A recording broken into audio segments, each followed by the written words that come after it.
You have seen it. Maybe once. Maybe 100 times. Something shifted in the room. Something so small, so ordinary, that you still cannot fully explain what triggered it. A comment you made. A question you asked. A moment where you did not respond the way they expected. A moment where you simply existed in a way they did not approve of. And then the air changed. Not gradually, instantly, like a switch. The person you were just talking to, the person who moments ago was warm or charming, or at least functional, became something else entirely. The eyes went cold, or the voice dropped to something quiet and dangerous. Or the opposite happened. Something erupted that you were not prepared for. Words that went further than any argument you had ever had. A reaction so disproportionate to what actually happened that you stood there, afterward, genuinely questioning your own memory of events. And the worst part? The part that stayed with you longer than the incident itself, was not what happened. It was how quickly it was over. How the storm passed. How they moved on as if nothing had occurred. How they looked at you, still shaken, still trying to make sense of what just happened, with something close to impatience.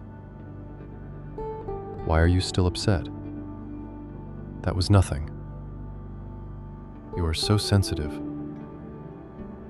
And you stood there, holding something enormous. Something that had just rearranged something inside you, while they had already moved on completely. That experience, that specific, disorienting, deeply destabilizing experience, had a name. And understanding that name, understanding what actually happened in that room, what it was designed to do, and why they recovered so much faster than you did, is going to change the way you understand everything that happened to you. Stay until the end, because the last thing I am going to tell you is the thing that will finally make your recovery make sense. Most people never hear it said directly, and you deserve to hear it directly. Most people think narcissistic rage is about anger, that something happened, that the narcissist got angry, that the anger was larger than the situation warranted. That is the surface of it. Underneath, it is something entirely different. Anger, in a psychologically healthy person, is a response to something real. It contains information. It says, something happened here that mattered to me. It motivates action. It communicates a boundary. And when the situation resolves, the anger resolves with it. Narcissistic rage is not that. Narcissistic rage is what happens when the narcissist's sense of self, the carefully constructed, fragile, fundamentally unstable image of superiority and specialness that the entire personality is organized around, gets threatened. Not necessarily by something large, not necessarily by something intentional, by anything that punctures it. A perceived slight, a lack of sufficient admiration, being questioned, being corrected in front of others, not being prioritized in a way they expected, seeing you happy in a way that does not center them. Anything that creates a crack in the image. And what comes through that crack? what erupts or turns cold or twists into something dangerous, is not anger in any normal sense. It is a personality system fighting for survival. And that distinction between anger and a system fighting for survival is the most important thing I am going to say in this entire video. Because anger is something you can reason with. Anger is something that responds to empathy and explanation and genuine repair. A system fighting for survival does not reason. It does not respond to your empathy. It does not want repair. It wants the threat eliminated. And in that moment, in the room where the air just changed, you are the threat. Not because of what you did, because of what your existence, in that specific moment, represented to a system that cannot tolerate cracks. There are two forms of narcissistic rage, and understanding which one you experienced, or whether you experienced both, changes everything about how you understand what was done to you. The first is the one everyone pictures when they hear the words narcissistic rage. Explosive, loud, disproportionate. The eruption that fills the room and leaves everyone in it shaken, while the person at the center of it seems almost relieved, as if something that needed releasing has been released. This is the form that is easiest to identify and hardest to survive in the moment, because it is designed, consciously or not, to overwhelm, to make you so focused on managing what is happening right now that you completely lose the thread of whatever triggered it. Whatever you were saying, whatever concern you were raising, whatever moment of clarity you were having, it disappears inside the storm. And when the storm passes, and it always passes, usually faster than feels possible, you are left disoriented, sorting through what just happened, trying to understand what you did, taking inventory of yourself while they have already moved on. The original thread is gone. That is the function. But the explosive rage, as frightening as it is not the most dangerous form. The second form is. And most people never even recognize it as rage at all, because it does not announce itself. The eyes go flat. The warmth disappears. The voice does not rise. It drops, or becomes precise and measured in a way that feels more threatening than any raised voice. This is the cold rage, the contemptuous rage, the I am not angry, I am simply done with you rage. And it is harder to name because it is harder to prove, because it leaves no wreckage you can point to. Because when you try to describe it to someone else, what you experienced in that moment, what was communicated without words, what you felt in the room, it sounds like nothing. They were just quiet. They were just distant. Nothing actually happened. But you know what was in that silence, and it lives in your body long after the moment has passed. Now I need to tell you something about what happens to you, specifically to your body and your behavior, over time. And this is the part most people are not prepared to hear.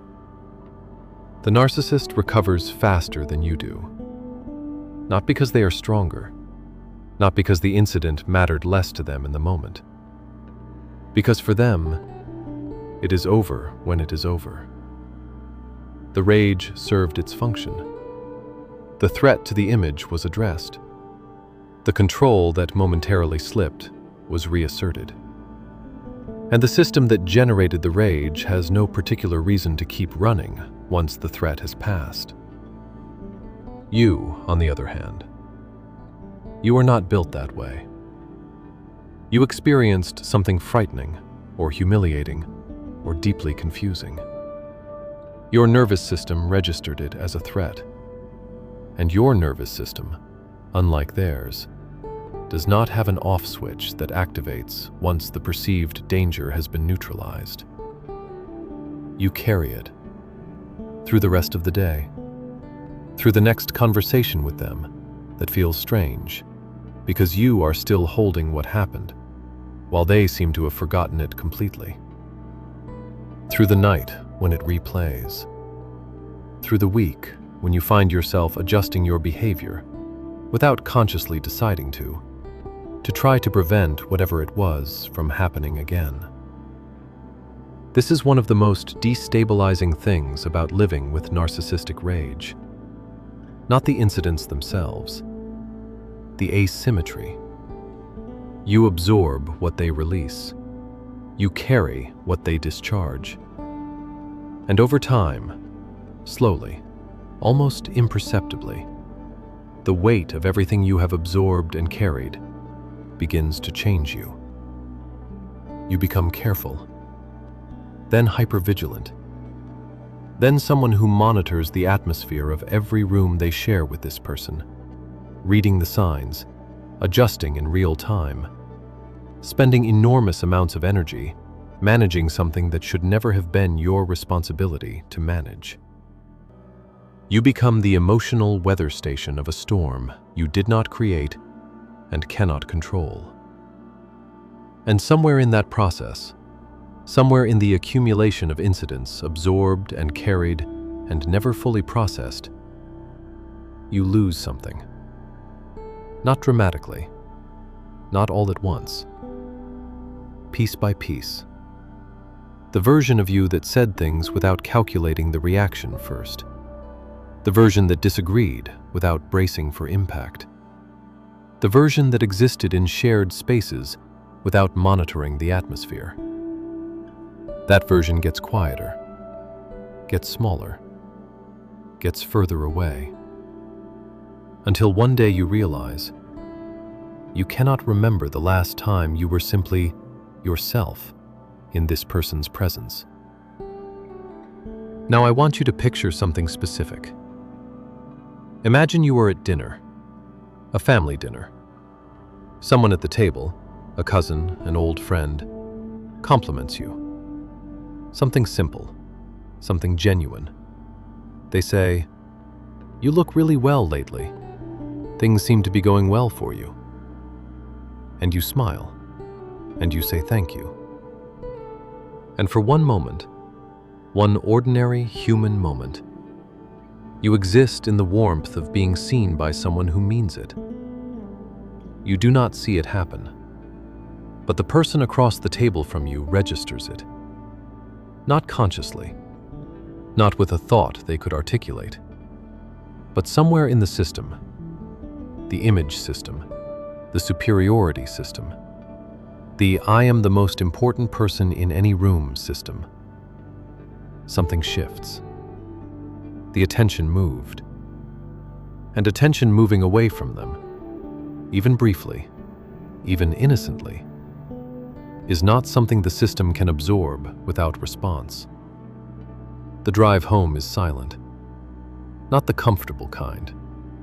The kind where you are already running through the dinner in your mind, trying to figure out what you did. The kind where the silence has a temperature. The kind where you know, without a single word being said, that something is coming. And by the time you get home, over a compliment someone else gave you, over a moment of warmth that had nothing to do with them, the storm arrives, and you stand in it, absorbing it, wondering what you did. You did not do anything. You simply existed in a way that moved attention away from them for 60 seconds, and the system could not allow that. But here is what actually triggers it. And when you understand this, you are going to finally understand why nothing you did could have prevented it. The first trigger is narcissistic injury. This is the core one, the one underneath all the others. Narcissistic injury is any experience that threatens the narcissist's image of themselves as special, superior, uniquely important. It does not require an attack. It does not require cruelty or intention. It requires only a crack. You questioned something they said in front of someone else. You received a compliment they did not receive. You had a success that shifted attention away from them. You expressed a need of your own at a moment when they needed to be centered. Any of these things, and hundreds of things like them, can produce narcissistic injury. And narcissistic injury almost always produces rage. Not proportionate to what happened, proportionate to how much the image needed protecting. The second trigger is loss of control. The narcissist's relationship with the people around them is fundamentally a control relationship. Not necessarily consciously, but the sense of security, the sense of stability in their world depends on other people being predictable, manageable, responsive. When you become unpredictable, when you start questioning or pulling back or establishing distance or simply behaving in ways that fall outside what was expected, the control slips. And the slipping of control feels, to the narcissist's psychology, like an emergency. The rage is the emergency response. The third trigger is public exposure. The narcissist maintains an image not just privately, but publicly. In the world of mutual connections, professional relationships, social circles.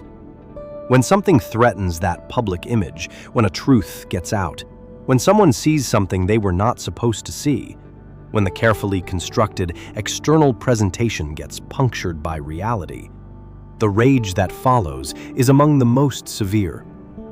Because this is not just a crack in the private image. This is a crack in the story the world is supposed to believe. And here is something that research on chronic stress and trauma confirms.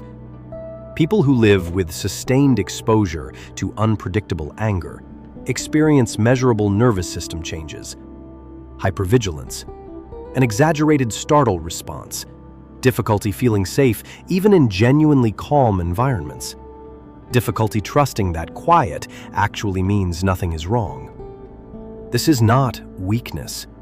This is what prolonged exposure to unpredictable threat does to any human nervous system. Any human nervous system. Not just sensitive people. Not just people with existing anxiety. Any person who lives long enough inside an environment where threat can arrive without warning and without proportion, their nervous system adapts to survive it. And that adaptation, which was protecting you, becomes the thing you have to heal from. Now, I need to tell you something about what narcissistic rage does to your body specifically, because this is the part of recovery nobody prepares you for. The rage does not just live in your memory, it lives in your body. Long after the relationship ends, long after you have done the work, understood the psychology, rebuilt something, your body still knows. You are in a meeting, and someone raises their voice, not at you, not even near you, and something inside you contracts. Your shoulders come up, your breath shortens, your mind goes to a specific kind of alert that has nothing to do with what is actually happening in this room. You are watching a film, and a character turns cold in a specific way, the eyes going flat, the voice dropping, and something in your stomach responds before your mind has even registered what it recognized. You are in a new relationship, a healthy one, a safe one, and your partner is quiet one evening, just tired, just in their own thoughts, and you spend the next 2 hours monitoring the atmosphere, reading signs, preparing for something that is not coming. This is not anxiety. This is memory, stored in the nervous system, written by repeated exposure to unpredictable threat. Your body learned to survive the rage by staying alert to it. And bodies that learned that lesson Do not unlearn it simply because the situation changed. This is why recovery from narcissistic rage is not just psychological, it is physical. It requires teaching your nervous system, slowly, through repeated safe experience, that the alert does not need to stay on, that the contraction does not need to happen, that the monitoring is no longer necessary. That you are no longer inside the storm. And that takes time. More time than most people expect. More patience than most people give themselves. But it happens. And now, the thing that changes everything. The thing nobody says directly. Here it is. The rage was never about you. Not in the way it felt. Not in the way it landed. Not in the way it rearranged something inside you and made you believe, somewhere underneath everything, that you had caused it, that you deserved it, that if you had been different, it would not have happened. The rage was a system protecting itself. You were standing in the path of it. That is not the same thing as causing it. A storm does not rage because of what it hits. It rages because of what it is. And here is what that means for everything you have been carrying. Every change you made to accommodate it. Every way you shrank. Every topic you stopped raising. Every need you stopped expressing. Every version of yourself you quietly retired to keep the peace. None of that was asked of you by a person who was responding to you. It was asked of you by a system that needed you smaller to function. And smaller is not something you were supposed to become. So what do you actually do now? Not in theory, in practice, starting today. The first thing, and this is the most important, is to stop explaining the rage to yourself as something you caused. Every time you catch yourself replaying an incident and looking for what you did wrong, stop. Not because self-reflection is bad, but because you are asking the wrong question. The question is not, what did I do? The question is, what did the system need in that moment? And the answer to that question has nothing to do with you. The second thing is to name what happened in your body and start tracking it. Not analyzing it, naming it. I felt my chest contract. I felt my breath shorten. I felt my shoulders come up. I went on alert. Simple, physical, observable. Because you cannot heal what you cannot name. And your body has been carrying things your mind has been trying not to look at.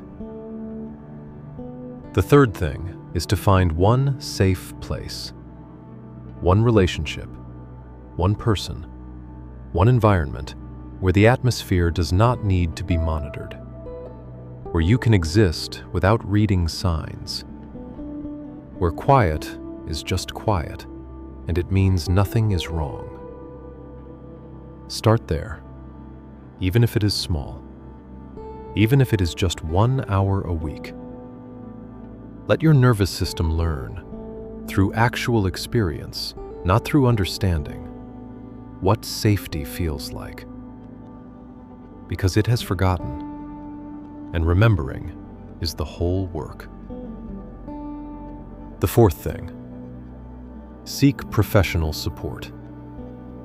Not because something is wrong with you, because what was done to you, the sustained exposure to unpredictable threat, the years of absorbing what should never have been yours to absorb, is something that heals faster and more completely with skilled help than without it.